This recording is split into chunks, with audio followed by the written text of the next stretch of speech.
What's up, everybody? Welcome to another edition of Live Fridays with the Traveling Tennis Coach, a platform I use to interview pro players, pro coaches, tennis enthusiasts, and today a college tennis player. By trade, my name is Chris Clark, former college tennis player, tennis pro, and good old fashioned tennis enthusiast. Today, I couldn't be more excited to welcome in our guest. She is what I believe one of the best ball strikers in all of college tennis. She plays for the University of Denver, which is the 33rd best women's tennis program in the nation. She plays number one singles and number one doubles, has two top 25 wins on the season, coming off of an 8 match win streak before her season was canceled because of coronavirus. Let's welcome in Taylor Melville. Good, how are you? I'm good. What have you been up to? Just work, talking to teammates, just Work? just school and tennis as usual. Yeah. So where hmm are you? So where are you working at? I schoolwork, not Oh, actual schoolwork, work. schoolwork. Oh, okay, Yes. schoolwork. Yeah. Okay. hmm so you're doing schoolwork. When does the semester Yeah. end? We're on quarters, so it ends in June. Oh wow, so you still got a little bit to go. Yeah, I Um, have like 4 weeks left. okay, cool, hmm cool. So I was telling your dad, Eric, who also was, coached me back in the day, but still remains a good friend. hmm But I've started these live sessions more so one to just keep in touch with people who are playing tennis and see what they're doing, but two, just to learn a little bit more about people and also give access to people who are doing some amazing things. And I followed you over the years and still keep in touch with Eric. And I know you're doing great things at the University of Denver. So I was like, you know what? I want to interview Taylor and learn a little bit more about her story and what she's been doing. Yeah. My dad wanted You me to still tell there? you that he will be watching and not to mess it up. Oh yeah, yeah. No, I know Eric's watching. I'm sure he's probably like sitting next to you too. He just left the room, actually. Yeah, I know he did. So I'm curious to know, like, I know you're at the University of Denver, but just tell everybody watching just a little bit about your story, your tennis background, and how you ended up at the University of Denver. Well, as you said, my father is your coach, is also my coach, which has Yeah, been interesting in itself to have a father as a coach. I But bet. I started playing when I was 3. Um, been playing ever since. I started playing tennis or tournaments when I was 7. I've been playing towards with the goal of college tennis ever since. Um, Last year, I first committed to Furman, so I Hmm. played my first year there before I decided to transfer, and that is how I ended up at the University of Denver. Okay. And hmm Denver had I mean, you guys were very, very good. And I know you were having good results. And I was looking at up some of your stats today online so I could repeat them. But I know you're something like 12-2, and you have won quite a few in a row, if I'm not hmm mistaken. Um, what's life like not only at Denver, but just being a college athlete? It's it's hectic. That's probably the Okay. best word to describe it. It's fun though. If you like what you're doing, Hmm. I think it's fun no matter what. So my life right now is just school, working out, lifting, tennis, repeat, but it's so much fun. Like every day is something new. Like you're never bored. Okay. So it's so fun. I love it. And then from on that note, and just from my experiences playing college tennis, I loved it. I would do it all over again, not the school part, but the tennis part for sure. Yeah. Um, but what do you think as you think about, school and tennis? Like, what are some of the challenges that you face um, on an everyday basis as a college athlete? I think the number one challenge is probably like time management because Hmm. you're dealing equally school and tennis. So finding time to balance the two and they intertwine, they conflict, they do everything. So just trying, like figuring it out is probably the hardest part. You, it's so much back and forth. Traveling and trying to do schoolwork in airports, that's always interesting. Yeah. So it's that would be the main struggle for me is balancing the two. Yeah, and I always laugh because I'm like, if I didn't play college tennis, like I don't understand how people flunk out of school if they're not an athlete. Because when Oh, you're an athlete, you're yeah. constantly doing something, right?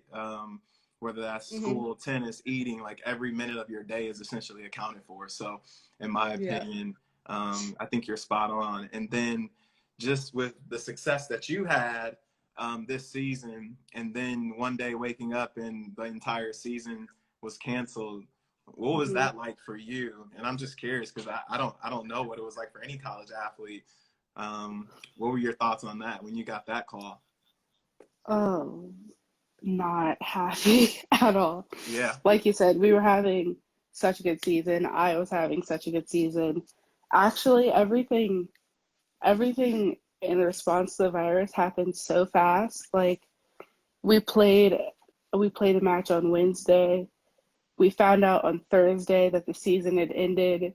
And then on Friday, my coach told me that I had to leave campus. And Saturday, my room was packed and I was back home. So wow, that was an intense 3 days. So wow, a lot of emotions, definitely, because I was looking forward to the end of the season, NCAAs, everything. So it was definitely tough to deal with. It's still difficult to deal with because my body is still running on the timeline of just finished season. We're supposed to be at NCAAs right now. So that's definitely a yeah, little bit tough to deal with. So yeah. yeah. I can only imagine. It's Mhm. like you just want to match. The next day, season's Mhm. canceled. But correct me if I'm wrong. You get another, like you get to repeat your sophomore year, like from a Yeah. eligibility perspective. So in Yeah, we theory, get it you'll next year. be a junior in school, but a sophomore in tennis. Yeah, it's like they gave everybody the option to basically redshirt this year. Wow. Okay. So Mhm. how do you think that's going to be for your game? You know what I mean? You get basically 5 Mhm. years instead of four. Yeah. I I'm all here for it. Like last year, because I decided to transfer, I didn't play the entire season, Mm-hmm. and obviously I didn't play the entire season this year. So I'm happy that I get another year to try to finish a season of college tennis because I haven't done it yet. Yeah. So I'm excited, and especially with the team we have this year, we have no seniors. So Mm. we're gonna have the same team for 3 years in a row instead of two. So I am so excited about that. And then as you look at your team, it seems like you gel pretty well with them. What are Hmm. like? I'm just trying to think through your team. Like, what are your guys' goals? Like, how deep does it run? Because I know you guys, beat South Carolina. South Carolina's top 25. You Hmm. had a couple wins, top 25 girls. So it seems like you show up to win. You don't just show up. So Hmm. take me through like some of the goals you guys have as a team, if you can say them. I don't want to get you in trouble. Oh no, I can say that. One of our goals that we were working towards was having like a doubles pair in a person in singles going to NCAAs. So Hmm. that really helped in practice. We were always trying to make each other better because we wanted to reach that goal specifically, which we were probably on track to do. Another one was to get to the round of 16s for NCAAs, which was also, I would say, a pretty attainable goal given the team we had this year and the season we were having. So those were probably the top two things that we were like striving towards every day to get the results and ultimately do well at the end of the season. And I don't even know, and that's totally true. Goal setting. But what are you majoring in? Chemistry. Chemistry. Yes. Okay, that's awesome. No, my dad's a chemist. I He's I all about know. he's all about it. He's all about it. So that's nice. That's I that's love very it. cool. That's very cool.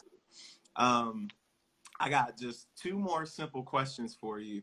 So now you're back home, and I know the states are starting to open back up. How are you Hmm. looking at practice? Like, what are you doing to stay in shape, to keep your skills up? Um, I unfortunately have not been able to practice nearly as much as I wanted to. So right now I'm practicing between my dad and some of my friends like 3 times a week, maybe. Not ideal, but it's enough to make sure I remember how to play the sport. Yeah, So yeah. I've been trying to work out almost every day. It's rounded out to about 4 or 5 times a week. I work out with my brother who plays football and basketball. So we do a lot of like sprinting. We do kind of some medium distances to keep a little bit of that endurance. So I do some on court sprinting. I'm doing a lot of core work because it's something I need to work on. So I'm taking the time and not being at school to work on it. And then just lower body stuff. So I'm just trying to take this time to work on some things that I wanted to work on during the year that I couldn't. And how do you view the mental aspect of the game? Because I feel like you're very mature, and I'm curious to know, what do you do to improve your mental aspect or your mental strength or fortitude during this time? Oh, wow. It's That's a just deep question, right? that's a big question. I know, I'm I getting smarter in my older age. a little bit. You were not quite there a long time ago. The days in Michigan, me yelling at you through car windows. Yeah, good old days. So I think this time, like having everything end abruptly and not being able to go about your life normally, I think that has afforded like a little like the ability to work on the mental toughness a little bit more because Hmm. now you kind of have to. Like things obviously suck right now, but I still have schoolwork to do. So Yeah, I think it also helps me on court when I just think about the worst possible scenarios, including losing. Like this time can be a reminder to me like losing is not the worst thing in the world. You don't need to be afraid of it because obviously worse things could happen. You've been through worse. Like this yeah. time as an example. So I think just thinking about like how grateful you are to like be in season and be at school, I think that can help. That helps with the mental aspect a lot.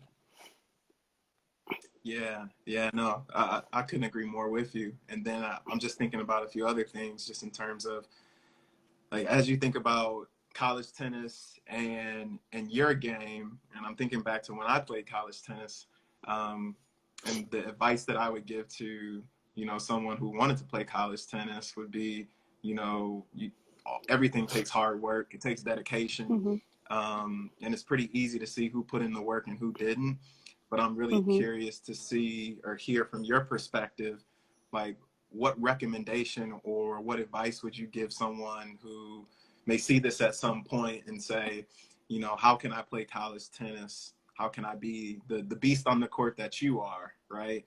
And I mean, it's Mhm. not surprising knowing your parents, but yeah, I'm just curious how you would address that, or what advice would you give?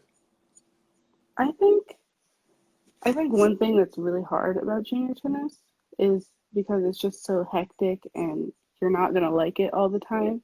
I think just realizing that all the hard work will pay off because for me, sometimes I could not see the end goal through all the frustration and the hecticness of junior tennis. My advice would just be like, just keep your head down. Like, the results will come. You will go to the school that you want to go to. You'll be able to study what you want to.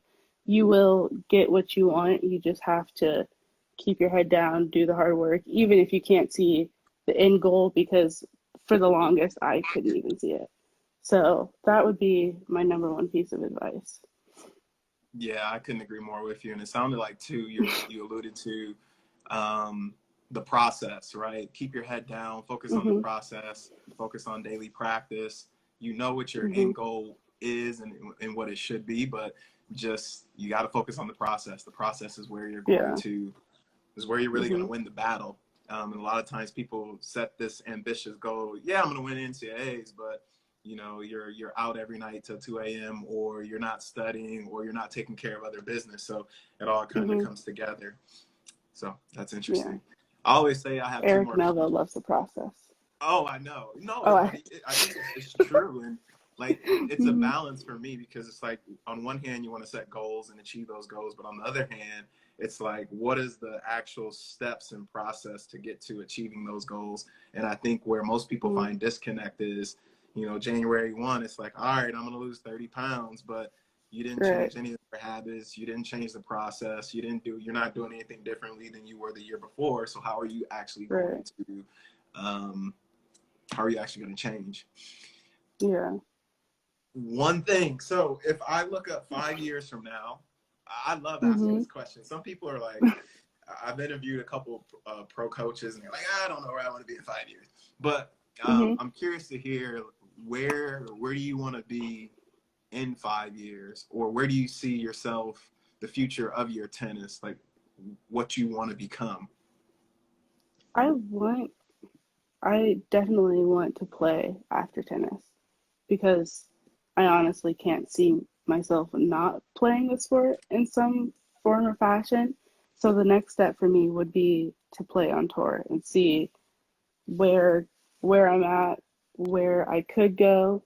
Just I want to explore every possibility that I have with tennis because I do have the ability and I have like the opportunity to. So my first that's my first goal, I would say. So that's where I would see myself in 5 years is playing on tour. Yeah, and I appreciate that because I think the fact that you can say it and articulate it and be confident when you say it, like that's a good thing. There is no hesitation. Like, I kind of want to be on tour, or I kind of, you know, for me, I was more like, oh, I want to try it. I don't know. You know what I mean? Like, I wasn't decisive, Yeah. and you were decisive with, you know, you have a vision, and I mean, to me, that's a good thing. Whether you get there or you don't, but you will. Hmm. Just having that mindset, in my opinion, is super impactful. And I would love to be your hitting partner once you get there because I still hit a good ball. I think so. Although I Hmm. haven't hit in We'll see about five that. I months, haven't hit with you. but Oh, you haven't hit in 5 months? Oh my gosh. I'm trying to. No, no, no. I played over. That can't Yeah. be No, true. I mean, it's been like 5 months. Yeah, probably since January. I could never. Oh my gosh. Yeah, I know. No. But I mean, I still teach a little bit. So um, We're gonna let have me to get ask. you So back out now there with so Eric. I'm looking through. What? Yeah, I'm looking through a couple questions that a few people have asked. Um, how do you keep at it during quarantine? I know you addressed that a little bit, but you Hmm. know, you don't really have any goals right now. It's not like you're trying to compete for NCAA. So from that perspective, I think Yeah. that's a good question. How do you just stay motivated? Is it because you know where you want to be in 5 years? You know where you want the team to be? Um, you have an expectation from coaches. Like how do you deal with that? Well, I personally have set my own goals. So I have like an example is like a flexibility goal. Like that's something I really want to improve on. So I want to be able to like, I don't know, touch my head to my knee or Yeah. with my core work, I want to be able to like do a certain skill. My number, like an example again, my goal is to have strength and like body control similar to a gymnast because they are just unreal. Like the amount of control they have over their body and the strength that they exhibit. That's one of the goals I'm working towards. So Mm-hmm. that keeps me motivated to work out on a day where I'm like, I don't want to leave my room right now, or I don't want to work out or go run. So I think setting those goals for yourself keeps me motivated and seeing when I hit those milestones that are those small little sub goals that I have on the road to the biggest one, I think that really keeps me going. Yeah. Very cool. Very cool. Another question for you. What about chemistry? So you talked about the tennis side. You know, where does Hmm. chemistry at some point in your life fit in? What do you want to do with that? So I wanted to do toxicology. So eventually I wanted to like go into drug testing or possibly creating a drug. So where I want to do a master's in chemistry, and with this extra year of eligibility I could work on that. So that's also a cool opportunity to potentially have a master's paid for as well as an undergrad. So that's also something I'm looking at. So that's kind of what I want to do with my degree.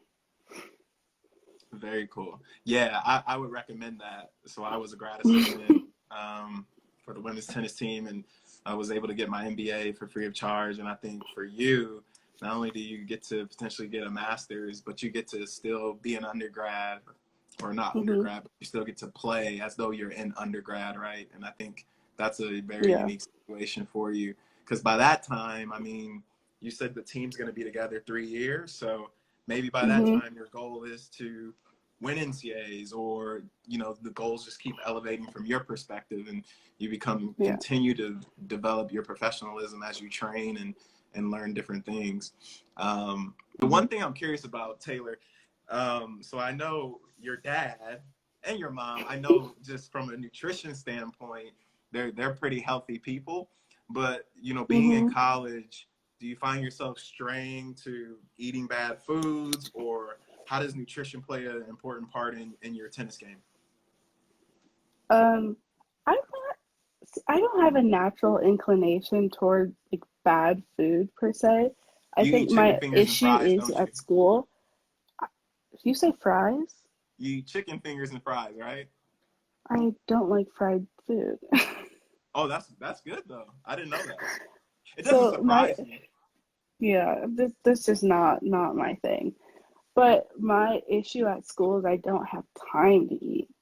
So I will eat once, twice a day, which Hmm. is terrible because I'm lifting, running around to classes, practice.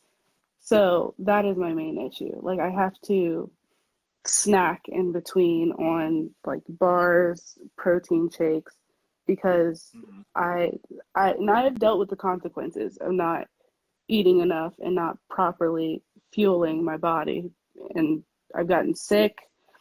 I Hmm. haven't gotten an injury yet since I've been in school, but I've definitely felt like a little bit of wear and tear due to like not properly eating. So that's one thing that I have to watch out for is actually eating enough. Yeah. And as Hmm. questions keep coming in, I just keep asking, which is interesting. Do You're you guys good. ever do you ever play any practice matches against any players on the men's team? And before you answer that, keep your nutrition up. You all right? My father just came in the room, as you can imagine. He's a character. Sorry. Continue. No, so two things. One, Hmm. your nutrition is super, super important. I learned that actually once I got to college. And then Hmm. the last question that I have that I see is, do you play practice matches against the men's team? Um, we don't, but I actually had a cool opportunity at the beginning of the year because of a summer tournament I played and I did well in. I qualified for All Americans, which isn't usually on our schedule. So because all of my teammates left to another invitational, I got to practice with the men's team. So I did play like some tiebreakers and things against them, and it was so much fun. I I love bet. practicing with the boys. I bet. Yeah. Last question. I always say last question. Maybe I should just stop doing that because this is so interesting. But You could just what is ask your all the what is your questions you favorite want. what is your favorite tennis memory of all time that you have to date?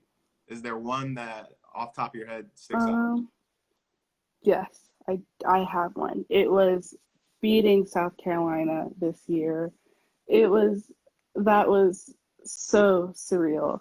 Like it was just the amount of emotional turmoil I felt that day because we won 4-3. Like I was the second to last match done, so it's literally me and another teammate like last two matches. I won my match and just watching her finish out that set from like 3-all to win 6-3.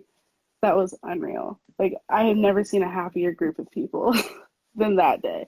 So that's Where probably was that my match? favorite. Texas Tech. Actually, that Okay. whole weekend was such a good weekend. So that is my answer. The whole weekend. But now you got to top that, right? Oh yeah, You got to find a we way to can. top that next year, hopefully. Oh, we can definitely top that. I We like got. it. I got some things in the works already. I like it. I like it. Well, those are all the questions I have. I want to thank you for jumping on. And more importantly, it was good catching up with you. And I'm really proud of just how you've grown up and the type of tennis player you become. And I hope you play somewhere close to Chicago so I can actually come check you out. Well, it was so nice to talk to you again. I love catching up with you. Yeah, we'll do it again soon. I'm gonna check back We in have 5 years to. though, make sure you're where you need to be.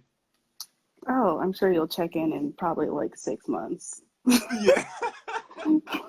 It won't be 5 years. Yeah. All right. Well, have a good evening. I'll talk to you later. All right, bye. See you.